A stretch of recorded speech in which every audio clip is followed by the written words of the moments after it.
बिस्मिल्लाहिर्रहमानिर्रहीम। अस्सलाम वालेकुम नाज़रीन, आप यूट्यूब चैनल देख रहे हैं। मैं इमरान ख़ान हूँ। नाज़रीन, आज़ाद कश्मीर में दवाइयों की, खुराक की और तेल की किल्लत हो रही है। इस हवाले से एक वीडियो है, मैंने अभी देखी। मैं वो वीडियो आपको भी दिखाता हूँ, आपके साथ शेयर करता हूँ। आप देखें, आपको आइडिया हो जाएगा किस तरीके से ज़्यादती की जा रही है आज़ाद कश्मीर में। क्योंकि जब BBC ने इसको रिपोर्ट किया तो पाकिस्तान की हुकूमत ने, चाहे वो PMLN की और पीपल्स पार्टी की वफाकी हुकूमत है, चाहे वो पीपल्स पार्टी की आज़ाद कश्मीर की हुकूमत है, वो दोनों ने मिलकर ये कहा जी कि ये BBC की रिपोर्टिंग गलत है। अब मैं आपको सबूत दिखाता हूँ, बहुत सारे सबूत मौजूद हैं, लेकिन सिर्फ एक नौजवान की बनाई हुई वीडियो ये ज़रा आप देखिए और सुनिए कि इस वीडियो में क्या हो रहा है। भाईजान, ये ट्रक क्यों खड़े हैं? जाने नहीं दे रहे। कौन नहीं जाने दे रहे? पंजाब पुलिस। पंजाब पुलिस नहीं जाने दे रही। क्या कह रहे हैं? बोलते बंद करो बंदूक, खाना पीना उनका अच्छा, क्या कह रहे हैं? इनका खाना पीना बंद करो, कश्मीरियों का बंद करवा।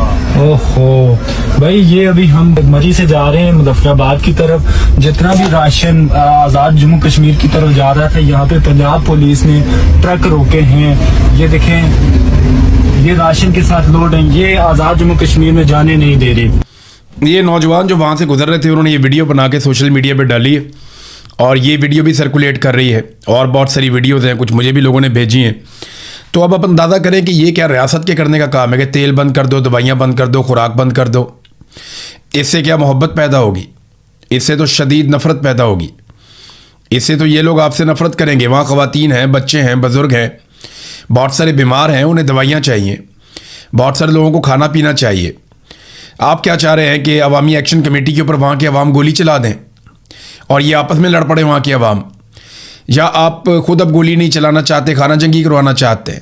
यानी खुराक की किल्लत तो गज़ा में पैदा की जाती है। ये चीज़ें तो मकबूजा कश्मीर में भी हमने नहीं सुनी कि वहाँ पे खुराक ही बंद कर दी लोगों की। ये बहुत अफसोसनाक है।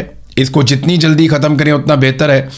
अफसार आलम समेत और उनके अलावा कई जर्नलों का जो पैगाम लाने वाले जो सहाफ़ी हैं, जो फारवर्ड एज रिसीव कर देते हैं, जैसे ही मिलता है वैसे ही उसको पैगाम को फारवर्ड करते हैं। उन टाउटों ने बहुत सारी चीज़ें क्लियर कर दी हैं, जिनमें 3 मेन चीज़ें हैं। ये याद रखिए, आज़ाद कश्मीर के तमाम लोग, मिलिट्री एस्टेब्लिशमेंट ने 3 चीज़ों के हवाले से बड़ा क्लियर पैगाम पहुंचा दिया है। ये पैगाम आप सुन लीजिए। नंबर 1, उन्होंने कहा जी कि कलअदमी रखा जाएगा अवामी जॉइंट एक्शन कमेटी को। ये कलअदमी रहेगी, ये फैसला एस्टेब्लिशमेंट ने कर लिया। नंबर 2, ख्वाजा महरान, शौकत नवाज़ मीर, उमर नज़ीर कश्मीरी और सरदार अमान से कोई बातचीत नहीं की जाएगी। उनके तो मैंने आपको पहले ही बताया कि डेथ वारंटी उनके साइन कर दिए गए हैं और इनमें से एक पर गोली भी चल चुकी है। यानी जो अब तक सामने आया उस पर गोली भी चला दी गई थी और वो जो उमर नज़ीर कश्मीरी हैं वो अभी भी ज़ख्मी है। और नंबर 3 ये है कि मुतालबा तस्लीम नहीं किए जाएंगे। ख़ास तौर पे जो 12 मुहाजिरीन की नशिस्तों वाला मुतालबा है वो तो बिल्कुल तस्लीम नहीं किया जाएगा। और अगर कोई तब्दील करना चाहता है स्टेटस को तो वो फिर 2/3 अक्सरियत के साथ, पहले वो अपनी हुकूमत बनाए, फिर 2/3 अक्सरियत के साथ 12 नशिस्तें मुहाजिरीन की ख़त्म करे। अब बड़ी दिलचस्प बात यह है कि जब भी किसी ने 2/3 अक्सरियत हासिल करनी है तो ये 12 नशिस्तें उसको चाहिए होंगी। इन 12 नशिस्तों के बगैर तो नामुमकिनात में से है कि किसी के पास 2/3 अक्सरियत आ जाए। अब अगर एक पॉलिटिकल पार्टी हुकूमत बना लेती है तो ये 12 नशिस्तें अपने पास रख लेती है एस्टेब्लिशमेंट, तो वो कभी भी आइन में तरमीम नहीं कर पाएगी, तब्दीली नहीं ले पाएगी, 2/3 अक्सरियत पूरी नहीं होती। और ये 12 लोग अपनी सीटें हमेशा के लिए ख़त्म तो नहीं करेंगे, ये नहीं चाहेंगे कभी भी ऐसा हो। लिहाजा बड़ा बंदोबस्त किया है एस्टेब्लिशमेंट ने। लेकिन अगर सारी जमातें मिलकर एस्टेब्लिशमेंट से जान छुड़ाना चाहें, कोई ऐसा वक्त आ जाए पाकिस्तान में तो शायद हो जाए, वरना आज़ाद कश्मीर के ऊपर कंट्रोल बड़ा मजबूत है। लेकिन दूसरी तरफ आज़ाद कश्मीर के जो लोग हैं वो भी पीछे हटने के लिए बिल्कुल तैयार नहीं है। यानी लोग अभी भी बहुत बड़ी तादाद में धरनों में मौजूद हैं, एहतजाज में मौजूद है। और उन्होंने कॉल दी थी, वो बढ़ने वाले थे मुजफ्फराबाद की जानिब, लेकिन फजल रहमान साहब ने कहा कि मैं सालसी करवाता हूँ, आप ये एहतजाज मुअख्खर कर दें। तो उन्होंने फजल रहमान साहब की दरख्वास्त के ऊपर अपना एहतजाज मुअख्खर कर दिया। लेकिन बार बार वो अपने जलसे जुलूसों में कह रहे हैं कि हम किसी वक्त भी आगे बढ़ने का ऐलान कर सकते हैं, हम मुज़ाकरात के लिए लचक दिखा रहे हैं, हमारे मुतालबात तस्लीम किए जाएँ, वरना हम आगे बढ़ सकते हैं और दोबारा से एहतजाज शुरू कर सकते हैं। अब जब ये आगे बढ़ेंगे तो इनको रोकने की कोशिश की जाएगी, वहीं पे तसादुम होगा।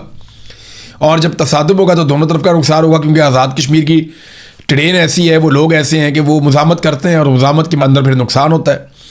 तो इससे अगर बचना है तो आसान तरीका ये है कि समझदार लोगों को आज़ाद कश्मीर के लोगों के साथ बिठाया जाए जिनका मुज़ाकरात में तजुर्बा है, जिनको समझ है, और मामले का कोई हल निकालने की कोशिश की जाए।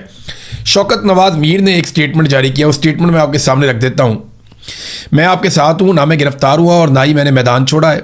हालात और हिकमत अमली का तकाजा है कि कुछ अरसा आप लोगों से दूर रहूँ, मगर मेरा दिल, मेरी सोच और मेरी जद्दोजहद आज भी आपके साथ है। याद रखें, हर मसले का हल लड़ाई नहीं होता। बाज़ औक़ात सब्र, हिकमत और दुरुस्त वक्त का इंतज़ार भी जद्दोजहद का हिस्सा होता है। वो वक्त ज़रूर आएगा जब हमारे ऊपर लगाए गए दहशतगर्दी के तमाम इल्ज़ामात इन्हीं लोगों को वापस लेने पड़ेंगे जिन्होंने ये झूठ गढ़ा है। सच को दबाया जा सकता है, शिकस्त नहीं दी जा सकती। अपनी सफ़ों में इत्तेहाद, नज़्म ज़ब्त और हौसला कायम रखें। हमारी जद्दोजहद हक़, इंसाफ और अवामी हकूक़ के लिए है और हक़ की आवाज़ कभी खामोश नहीं होती। ये पैगाम दिया है शौकत नवाज़ मीर साहब ने। पाकिस्तान पीपल्स पार्टी ने एक बड़ा ज़बरदस्त काम किया है। बिलावल करता ये है कि वो कौमी असम्बली में जाता है और जाके या कहीं पे अगर स्टेटमेंट देता है तो वहाँ पे बिलावल या पाकिस्तान पीपल्स पार्टी के लोग वो आज़ाद कश्मीर में जो कुछ भी होता है या हो रहा है इसका मलबा वफाकी हुकूमत पे डाल देते हैं कि शहबाज शरीफ के वज़रा ये कर रहे हैं, ख्वाजा आसिफ ने ये वाला स्टेटमेंट क्यों दिया, ख्वाजा आसिफ ने क्यों कहा कि रावला कोट के लोग कश्मीरी नहीं हैं। भी ख्वाजा आसिफ का जुर्म तो इतना सा है, वहाँ तो गोलियाँ भी चल रही हैं, बंदे भी मारे जा रहे हैं, वहाँ तो इंसानों के सरों की कीमतें भी रख दी गई। वहाँ की जो आवाम की एक मकबूल जमात है जॉइंट अवामी एक्शन कमेटी, उसके ऊपर पाबंदी भी लगा दी गई, उसे कलअदम करार दे दिया गया। ये सारा कुछ कौन कर रहा है? ये पाकिस्तान पीपल्स पार्टी की आज़ाद कश्मीर की हुकूमत कर रही है। फैसल राठौर उस हुकूमत का वज़ीर आज़म है। तो बिलावल बड़ी चालाकी के साथ ना ये साबित करने की कोशिश करता है कि वो तो अपोजिशन है और ये जो कुछ भी आज़ाद कश्मीर में हो रहा है इसके लिए ज़िम्मेदार बिलावल ठहरा देता है बड़े आराम से शहबाज शरीफ और उसकी हुकूमत को।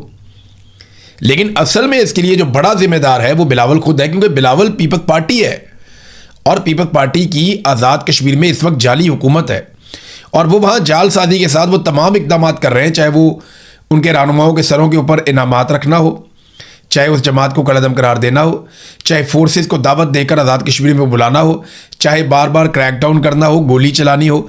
इन तमाम फैसलों के पीछे जो एक फोर्स खड़ी है वो पाकिस्तान पीपल्स पार्टी है। लिहाजा भी इस फैक्टर को नज़रअंदाज नहीं कर सकते। नाज़रीन, एक नया चूरन पाकिस्तान में बेचने की कोशिश की जा रही है। आने वाले दिनों में बड़ी शद और मद के साथ ये चूरन बेचा जाएगा। एक तो ये साबित करने की कुछ टाउट्स कोशिश कर रहे हैं कि आसिम मुनीर बहुत जमहूरी है, यानी आसिम मुनीर शहबाज शरीफ को स्पेस देते हैं, वो बहुत जमहूरी है। तो ऐसा बिल्कुल नहीं है। आसिम मुनीर जहाँ मौका मिलता है वो वहाँ घुस जाते हैं। वो बिल्कुल जमहूरी सोच उनकी नहीं है। वो अपने हलफ की खिलाफ वर्जी करते हैं। अगर वो हलफ की पासदारी करते तो वो कभी भी डिप्लोमेसी के अंदर रोल प्ले ना करते। हलफ की पासदारी करते तो पूरा इलेक्शन चोरी ना करते। हलफ की पासदारी करते तो सियासी मामलात में मुदाखलत ना करते, एक्सटेंशन और इस्तिस्ना जैसी खुराफात के अंदर ना पड़ते। हलफ की अगर वो खिलाफ वर्जी ना करते तो इतनी सारी जबरी गुमशुदगियाँ ना करते, सहाफ़ियों को, शायरों को और वकला को और पता नहीं किस किस को, इवन पार्लियामेंटेरियंस तक को उन्होंने अगवा करवाया। ये सारा कुछ वो कभी ना करते अगर वो हलफ की पासदारी करते और उनके अंदर एक जमहूरी सोच मौजूद होती। तो एक तो नया चूरन ये है कि जनाब वो बहुत जमहूरी है। दूसरा एक नया चूरन जो है वो बेचा जा रहा है कि इसराइल कहीं आसिम मुनीर साहब को कत्ल करना चाहता है। यानी ये अब खबरें चलना शुरू हो गई हैं, हल्की हल्की इसके ऊपर लोगों ने बातचीत शुरू कर दी है। बाहर से भी एक दो सोर्सेज हैं जिनसे खबर दिलवा दी गई है कि जनाब इसराइल आसिम मुनीर को कत्ल करना चाहता है और उसके लिए कोई बड़ा बारीक वारदात हो रही है। नहीं, ऐसा नहीं है। इसराइल को आज तक पाकिस्तान में अगर कोई हुक्मरान सबसे ज़्यादा सूट किया है तो वो आसिम मुनीर है। मैं आपको वजह बताता हूँ कैसे। आसिम मुनीर साहब पाकिस्तान के वो वाहिद हुक्मरान हैं जिनके दौर में इसराइल के खिलाफ एहतजाज करने वालों पे गोली चली है। आसिम मुनीर साहब पाकिस्तान की तारीख में वो वाहिद हुक्मरान हैं जिनके दौर में इसराइल के ऊपर या उसके मंसूबों के खिलाफ आप एहतजाज करने निकलें तो आपको गिरफ्तार किया जाता है, आप पे गोली चलाई जाती है, आपके ऊपर सख्ती की जाती है, आप पर छापे मारे जाते हैं, आप पर क्रैकडाउन किया जाता है। पहली मरतबा ऐसा हुआ कि आप फ़लस्तीन का झंडा पाकिस्तान में नहीं उठा सकते, आप जब उठाएंगे तो उसके ऊपर रद्द अमल आएगा। ये सिर्फ आसिम मुनीर साहब के दौर में हुआ। आप फ़लस्तीनियों के हक़ में अगर निकलना चाहें तो आपको कुचल दिया जाएगा। ये सिर्फ आसिम मुनीर साहब के दौर में हुआ। तो इसराइल के अखबारात भी ये लिखते रहे हैं, बहुत सारे लोग ये तज्जिया भी करते रहे हैं कि आसिम मुनीर साहब ज़्यादा फ्लेक्सिबल हैं इसराइल के मामले में पाकिस्तान के बाकी हुक्मरानों की निस्बत, और उन्होंने जो डिलीवर किया है वो इससे पहले कोई नहीं कर पाया। यानी अब आप इसराइल के खिलाफ एहतजाज नहीं कर सकते, आप फ़लस्तीन के हक़ में नहीं निकल सकते, हत्ता कि आप फ़लस्तीन का झंडा भी नहीं उठा सकते। आपको कुट पड़ेगी या आपको गिरफ्तार कर लिया जाएगा, जबरी तौर पर लापता भी कर सकते हैं और कत्ल भी कर सकते हैं। पाकिस्तान में ये सब कुछ हुआ। तो ये जो नया चूरन बेचा गया कि जनाब आसिम मुनीर साहब को इसराइल कत्ल करना चाहता है, मेरे ख्याल में ये गलत है। जो दुरुस्त चीज़ है वो ये है कि जितनी जल्दी आसिम मुनीर साहब खुद को इन सियासी मामलात से अलग कर लेंगे ना, अपने आप को और अपने इदारे को इन सियासी मामलात से जितना दूर ले जा सकते हैं, जितनी जल्दी ले जाएंगे उतना पाकिस्तान के लिए बेहतर है। वरना ये काम होना तो ज़रूर है, आज नहीं तो कल हो जाएगा, लेकिन इसमें नुकसान काफ़ी ज़्यादा हो जाएगा। नाज़रीन, नेतन्याहू के लिए बड़ी मुसीबत बन गई है और नेतन्याहू पर अदालत में केसेस है। नंबर 1 देखें, वो बहुत सारी चीज़ें इकट्ठी होकर आ गई। नंबर 1, उस पर अदालत के अंदर केसेस चल रहे हैं और वो बिल्कुल आखिरी मराहिल में दाखिल हो चुके हैं। नंबर 2, ईरान से बदतरीन शिकस्त हो चुकी है, क्योंकि इस रीजन में एक ही मुल्क था जिसने टक्कर देनी थी इसराइल को और उन्हीं के लिए तैयारी थी इसराइल की सारी, और वो ये हमेशा से बताते थे कि ईरान से हम बहुत ताकतवर हैं।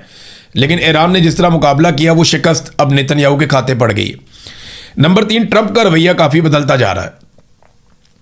ट्रंप जो है वो ईरान के साथ जो डील है उसको ज़्यादा इंपॉर्टेंस दे रहे हैं नेतन्याहू से ताल्लुकात से भी। यानी जो नेतन्याहू से ताल्लुकात हैं उससे ज़्यादा ट्रंप इंपॉर्टेंस दे रहे हैं ईरान के साथ जो मुआहदा हो रहा है उसको। तो ये भी एक नेतन्याहू के लिए बहुत परेशानी वाली बात है और सियासी नाकामी है बहुत बड़े पैमाने पर कि अब अगर इलेक्शन होते हैं तो नेतन्याहू की पोजीशन बड़ी कमज़ोर हो सकती है। नाज़रीन, डोनाल्ड ट्रंप के लिए भी जो मिनाब स्कूल वाला इंसिडेंट है वो एक मुसीबत बन गया है, क्योंकि वहाँ पे 168 तालिबात जाँ बहक हुई थी मिनाब स्कूल वाले वाक़े में। अब डोनाल्ड ट्रंप से ये सवालात पूछे जाते हैं तो उनके पास जवाब कोई नहीं होता।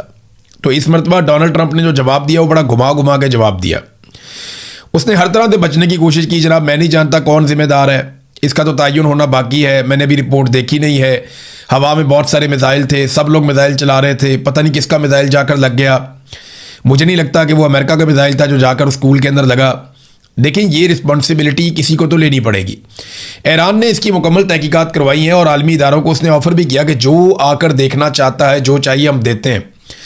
अब मिनाब स्कूल के अंदर 168 बच्चियां शहीद हुई हैं। ये इतना बड़ा इंसिडेंट है कि इसने पूरी दुनिया को हिलाकर रख दिया है। आज अगर डोनाल्ड ट्रंप इक़्तिदार में है तो शायद उसके खिलाफ कुछ ना हो सके, लेकिन कल जब डोनाल्ड ट्रंप इक़्तिदार में नहीं होगा तो उसे इस चीज़ का सामना तो करना पड़ेगा, क्योंकि उसके फैसले के बाद ये अटैक किया गया और आर्मी चीफ तो हटा दिया गया है। जिसके दौर में ये अटैक हुआ था वो तो डोनाल्ड ट्रंप की हुकूमत ने, उसके वज़ीर दिफा ने, पीट हेग्सेथ ने खुद ही आर्मी चीफ हटा दिया, 10 के करीब जर्नैल और भी हटा दिए। तो पीट हेग्सेथ जो है वो एक के बाद एक जर्नैल अमेरिका में तब्दील कर देता है, वो पूछता भी नहीं है उससे कितना ताकतवर है अमेरिका का वज़ीर दिफा। और एक हमारा वज़ीर दिफा है जिसकी ये हैसियत है कि उसको कोई भी फ़ोन करके डांट देता है और उससे ट्वीट डिलीट करवा देता है। ये बड़ा अनफॉर्चुनेट है। वज़ीर दिफा की इतना थोड़ा बहुत हौसला हिम्मत तो होनी चाहिए, लेकिन पाकिस्तान में ऐसा सच है नहीं। नाज़रीन, मिनाब स्कूल का वाक़या जो है वो अब डोनाल्ड ट्रंप के सामने आस्ता आस्ता आना शुरू हो गया। चंद चीज़ें जिनका डोनाल्ड ट्रंप को आने वाले इंतखाबात में सामना करना पड़ेगा, क्योंकि मिड टर्म इलेक्शन नवंबर में अमेरिका में आएंगे। अगर डोनाल्ड ट्रंप ये इलेक्शन हार जाता है तो उसके बाद अक्सरियत नहीं रहेगी, फिर डोनाल्ड ट्रंप को इम्पीच किया जाएगा। ये डोनाल्ड ट्रंप खुद कह चुके हैं कि अगर मैं मिड टर्म इलेक्शन हार गया तो 100% मुझे इम्पीच किया जाएगा। और अगर डोनाल्ड ट्रंप को इम्पीच किया जाता है या उसका मुआखजा किया जाता है तो रवायत तो यही है कि डोनाल्ड ट्रंप को पीछे हटना पड़ेगा। अब देखते हैं डोनाल्ड ट्रंप रवायत पूरी करते हैं या कंटिन्यू करते हैं, लेकिन वो एक इंतहाई कमज़ोर सदर होगा जो किसी किस्म की कोई कानून साजी नहीं कर पाएगा, किसी किस्म का कोई फैसला नहीं कर पाएगा अगर वो नवंबर का इलेक्शन हार जाता है। तो ये डोनाल्ड ट्रंप की इस वक्त सिचुएशन है। डोनाल्ड ट्रंप को जो सामना करना पड़ेगा, नंबर 1 तो वो एप्स्टीन फाइल, ये सारा मामला, अभी फाइलें तैयार हैं, एक एक चीज़ निकाली गई है, एक एक चीज़ की वीडियोस और डॉक्यूमेंट्रीज बन रही हैं और ये तमाम चीज़ें तैयार हो जाएंगी अगस्त और सितंबर तक। सितंबर अक्टूबर में ये पूरी कंपेन एक लॉन्च की जाएगी और नवंबर में डोनाल्ड ट्रंप को इलेक्शन में शिकस्त दे दी जाएगी। जो प्लानिंग है डोनाल्ड ट्रंप के मुखालिफिन की वो है। तो एक तो एप्स्टीन फाइल का मामला है, दूसरा डोनाल्ड ट्रंप ने जो ईरान के साथ लड़ाई लड़ी, बेवकूफ़ाना किस्म की एक शिकस्त अमेरिका को दिलवाई, अमेरिका के तमाम फौजी अड्डों को बहुत बड़ा नुकसान पहुंचा। अब वो कह रहे हैं कि 87 अरब डॉलर, 87 बिलियन US डॉलर्स वो दिए जाएं, वो कांग्रेस हवाले करे पेंटागन के, ताकि वो अपना नुकसान पूरा करें। अब ये भी डोनाल्ड ट्रंप ने ही कहा और बाकायदा पेंटागन ने इसकी डिमांड भी की। तो ये हो गई दो चीज़ें। तीसरा, ये महंगाई जो बढ़ी है और डोनाल्ड ट्रंप के जो इक़दामात हैं, जिस तरह उन्होंने अमेरिका को चलाया, उस पर भी लोग काफ़ी नाराज़ हैं। चौथा, जो मुसलमानों का एक बहुत बड़ा वोट डोनाल्ड ट्रंप को मिला था, पाकिस्तानियों ने बहुत बड़ी कंपेन की थी कि इमरान खान को हर हाल में आज़ाद होना चाहिए। तो डोनाल्ड ट्रंप ने सबसे वादा किया था कि जनाब हम इमरान खान को इंसाफ दिलाएंगे और जुल्म और ज़्यादती जो पाकिस्तान में हो रही है उसके खिलाफ बात करेंगे। लेकिन फिर फील्ड मार्शल डोनाल्ड ट्रंप के फेवरेट बन गए, क्योंकि हुकूमत जो होती है आपके पास, तो आपके पास ऑफर करने के लिए बहुत कुछ होता है, बेशुमार चीज़ें होती हैं। पहले रोज़ाना खबर आती थी, आज फलाना मिला डोनाल्ड ट्रंप को, आज फलाना मिला डोनाल्ड ट्रंप को। हमें फ़ोन करके ओवरसीज़ बताते थे कि आज ट्रंप ने ये कह दिया, आज ट्रंप ने ये कह दिया। लेकिन फिर आप देखें, जब ट्रंप को ऑफर्स मिली पाकिस्तान की जानिब से, तो ट्रंप ने पैंतरा बदल दिया, वो फैक्टर भी नहीं। तो डोनाल्ड ट्रंप के लिए बहुत मुश्किल है नवंबर का इलेक्शन जीतना, या तो कोई बहुत बड़ा मुआवजा हो जाए तो वो इलेक्शन जीत जाए। नादरीन, वेनेजुएला में जो ज़लज़ला आया, जिसके बारे में मैंने आपको अपने पिछले वीलॉग में बताया था, अभी तक जो लाशें मिली हैं वो 190 के करीब है।